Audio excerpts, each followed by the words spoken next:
What is going on YouTube, and welcome back to my channel JoJo Speaks. Thank you guys so much for joining me for this review, and this will be a review for the new Netflix series Monsters, the Lyle and Erik Menendez story. Now, I will have to say before getting into this review, I'm just going to do a general review over all 8 episodes. I'm not going to do episode by episode. That'll be too long, but I do want to just give my thoughts, my overall thoughts on the series in general. So before watching this, I did know all the pertinent information concerning this particular case. I knew about all the abuse allegations concerning Jose Menendez.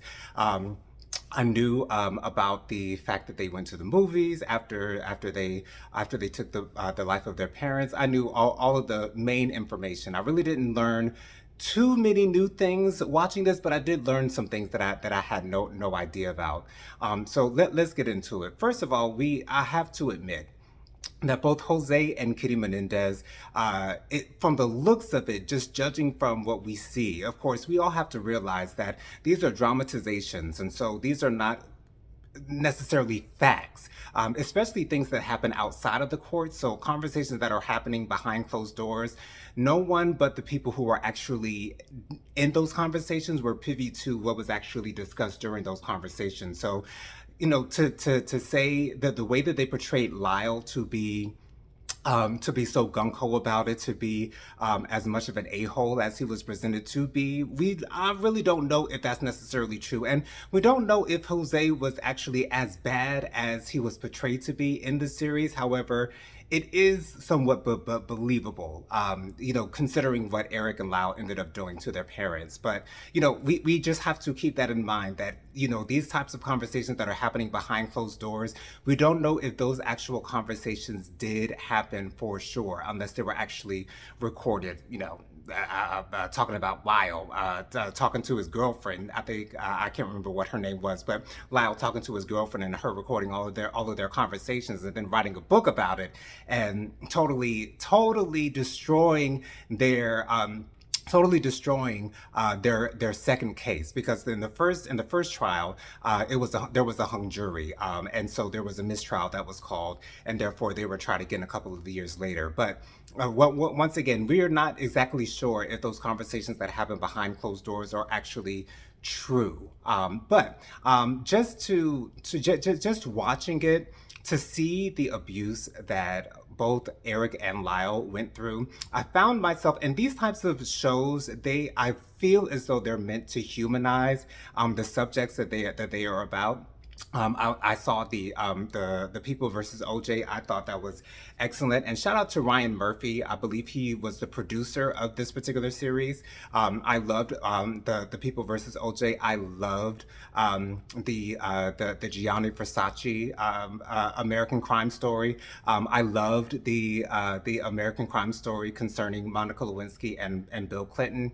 I did watch the last couple of episodes of the Dahmer series that was on Netflix.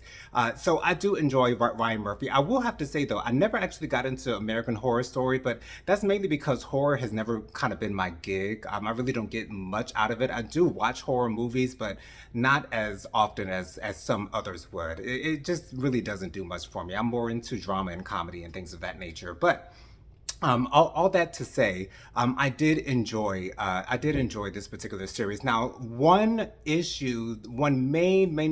issue that I had was that there was a character by the name of Dominic Dunn. He was played by Nathan Lane, and Nathan Lane is an excellent actor. I absolutely loved him in the People versus OJ, playing F. Lee Bailey, and I loved him in this particular series as well. And I also loved the back and forth between Erik's lawyer Leslie and Nathan Lane's character Dominic Dunn. But I just hate the fact that Dominic Dunn, who was a reporter, or kind of like a journalist or a columnist, something of that nature. I hate the fact that in his private conversations with his colleagues, that he suggested that there was some type of consensual sexual relationship between Erik and Lyle. I choose not to believe that, although both Erik and Lyle were played as though they might have had something going on consensually between the two.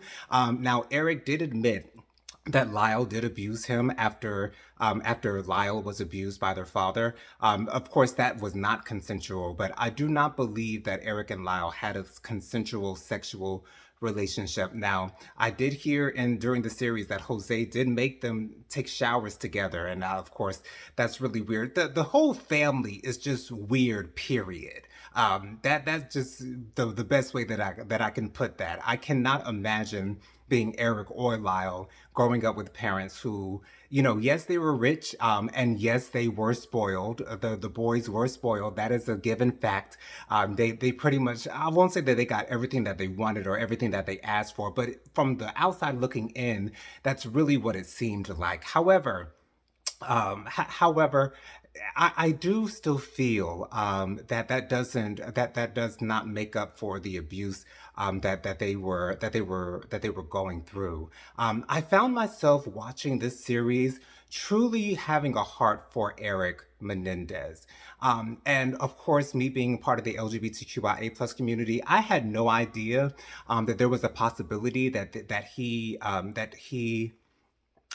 might be a part of the LGBTQIA plus community. And the one trope about the LGBTQIA plus community that I hate is the fact that there is an assumption and that those in that community have been abused in some sort of sexual manner of some sort, which led them to being gay, bi, or whatever the case might be. However, I do understand that this could cause confusion concerning one's sexuality, especially if it began happening at a young age, which in most cases it does. And so I can understand why that might make someone question their sexuality. However, I don't believe that it determines one's sexuality. So the story of Erik and him not knowing what it is that he likes, not knowing if he likes being with men and or women. I don't want to draw any types of conclusions because I don't believe that you know someone's true sexuality unless they actually come out and tell you truthfully exactly what their sexuality is. And I do not believe, although Erik is now currently married to a woman, I don't believe that he has ever come out and stated what his actual sexuality is. However, I did love the fact that they kind of played with that story. There was an inmate in the prison when they first got there that he seemed to be interested in, and he also said during the show, which I'm assuming this might be true, that he was seeing another man while he was growing up in high school, and so that seemed to be believable to me. I'm not exactly sure if that's actually true or not, but that seems like it might be true because I wouldn't expect them to pull that out of a hat, but. Anyways, I did enjoy the fact that Erik did delve into that part of his life. He did delve into somewhat. I don't want to call it a relationship with another man, but a situation with another man in the jail. And I did enjoy that because of what Erik was going through at the time. He needed some type of release. He needed a friend in there, especially by that time he had been separated from Lyle in the prison, and so he needed a friend. And so I did love the fact, and I also love the fact that the man was a man of color. So I was over the moon with that fact, but considering with all things considered, I did love that particular aspect of the story. Now, one other thing that I did love was their lawyer, Leslie. Leslie was an excellent lawyer. She fought tooth and nail for these two men. She did the best job that she possibly could. That first trial I thought went extremely well for the defense. Although Eric's testimony was not necessarily the best, I will say that Lyle did an A+ job while he was on the stand. Now, when he was having those conversations with his girlfriend, saying that I learned how to cry, I can cry on cue. I thought that I was believable. So whether Lyle's actual testimony was genuine or not, all the way like 100%. I'm not sure. However, I don't think he was necessarily lying while he was on the stand. He might have been exaggerating a little bit with the emotions. However, I do believe that all of the information that he was disclosing during his testimony, it sounded like it was true from the perspective of someone watching this series. Again, these are just opinions based off of this series alone, not based off of fact or truth. I did love the fact that they truly Ryan Murphy and all of his in the majority of the series that I've watched, especially with the Gianni Versace story, as well as the Monica Lewinsky Bill Clinton story. I love the way that he goes back and forth in time. I did enjoy that, but it was very hard to hear about the abuse that was dealt out to Lyle and Erik, and I truly did feel for Erik. And I know that it sounds like I'm excusing their acts, but I'm not excusing it at all. Jose and his wife, they did not deserve to have their lives taken. I do believe that they did not deserve to have their lives taken. There should have been some justice in some way concerning the abuse that Jose was giving to his sons. I do believe that, it should have been reported, and there should have been some legal action taken that way. However, when you're dealing with two boys, or two men rather, because they were both over the age of 18 when these crimes were committed, when you're in the situation that they are in, it's not surprising to me that they ended up doing what they did. However, I will still state that Jose and Kitty did not deserve to have their lives taken in the way that it was. Now, if I personally was on the jury, I probably would have found them guilty of manslaughter, because they do deserve to serve some time, at least in my opinion. So I personally would have found them guilty of manslaughter. I also was so entertained by the fact that their therapist had a side chick. Their therapist had a side chick. He moved his side chick into his home. He moved the side chick into his home with his wife and his daughter. That is so crazy to me. And it's so crazy to me that it ended up being the side chick that turned the boys in, or, told the police that these actual confessions were recorded. And so it's so crazy to me that the way that everything kind of just spiraled out of control. Everything just kind of spiraled out of control. I also love the fact, and I know this is all over the place, but this is kind of how I do my reviews, you guys. I love the fact that Lyle loved Milli Vanilli. I love the fact that he loved Milli Vanilli. Now, it did come off as strange that at the memorial service that happened in a movie theater of all places, that he wanted to play one of Milli Vanilli's songs about missing a girl. And they played that exact same song on the last episode, while the men were being shipped off to what would seem to be their permanent homes. I do know that both brothers are currently located in the same prison now, but after they were initially sentenced and they were sent to their respective prisons, they were separated for, I think it was a little over 20 years. So I love the fact that Milli Vanilli's song was integrated into this particular series. Again, Ryan Murphy does a great job with every aspect of every single one of the series that he touches. I absolutely am a huge fan of Ryan Murphy's work. But to say just in general, I do suggest that you guys watch this particular series, especially if you know little to nothing about it. You will learn a lot, and even if you feel like you are very educated on on a lot of the facts of this particular case, I still encourage you to watch it. It's extremely entertaining to see to see how the lives of these two men just spiraled out of control. Now, I will admit it was quite graphic, again, with the.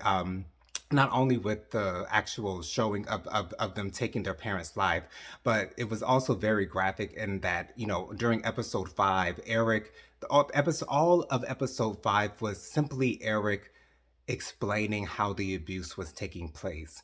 And that was very hard to watch. It was extremely hard to watch. And the thing is that they started out in the room that Erik was in with his lawyer Leslie, and they just have one camera shot. It seems like it was done. It seems like it was done in just one take, which is amazing to me because first of all, I don't know how actors are able to memorize their lines. I remember when I was growing up and I would have to memorize lines for a play that I was in. I felt like I was terrible at it. But for the actor who played Erik Menendez, I'm not exactly sure what his name is, but for him to be able to pull that off in seemingly in one take, I'm not sure if it was one take actually, but it seemed as though it was just one take. But for him to be able to do that, I thought that was amazing to me.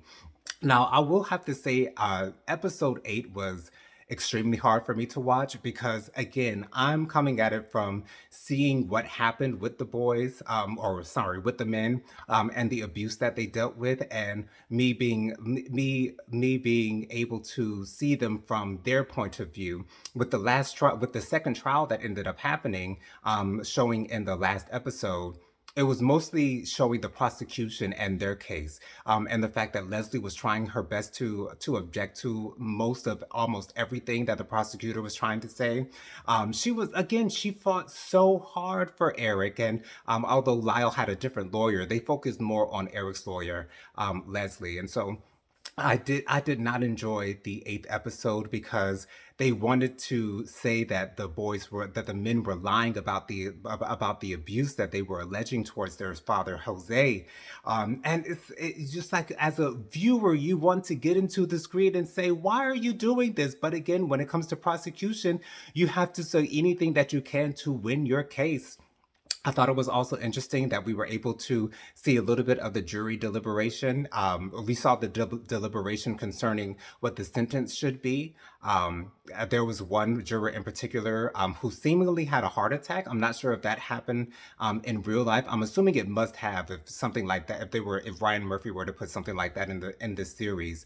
I would assume that this actually happened, but to see her point of view, not believing that the boys were actually abused, and not believing any of the evidence that was garnered towards their abuse, and the fact that in the second trial they were not able to lean into the abuse nearly as much as they were able to in the first trial, and I believe that is the reason why that there was a hung jury.